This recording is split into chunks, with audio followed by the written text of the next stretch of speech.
Hello, I just want to say that mostly until quite recently, I have really believed in how sophisticated people were, or to some extent, in the UK and in America, in the US.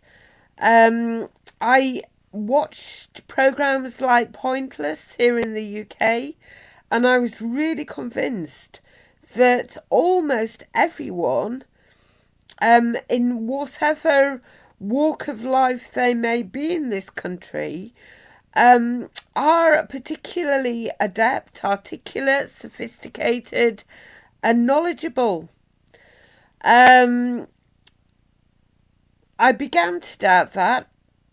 I began to doubt that partly because also I was worried that people were suddenly becoming too emotive over situations, and vituperative and quick to accuse other people.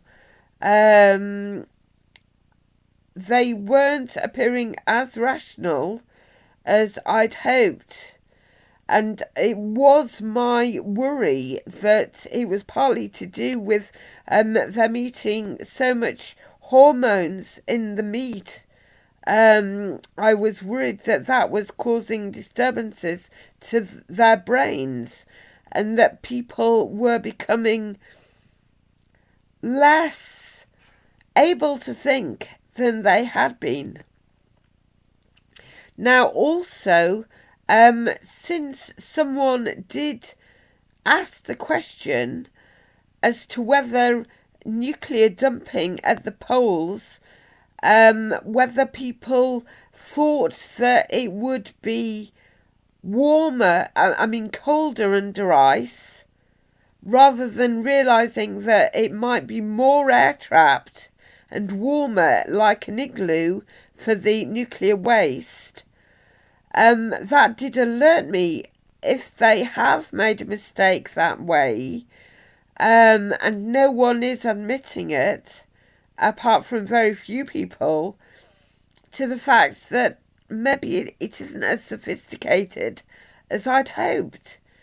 And that sort of encouraged me further to try and be somewhat, despite my lack of polish, to try and be a voice myself, because I did think when someone posed the question to me about whether it would be hotter or colder under the ice, or colder or hotter, I did worry about it, at least, even in my primary school knowledge of science. Okay, I did study science after primary school, but I was worried about it.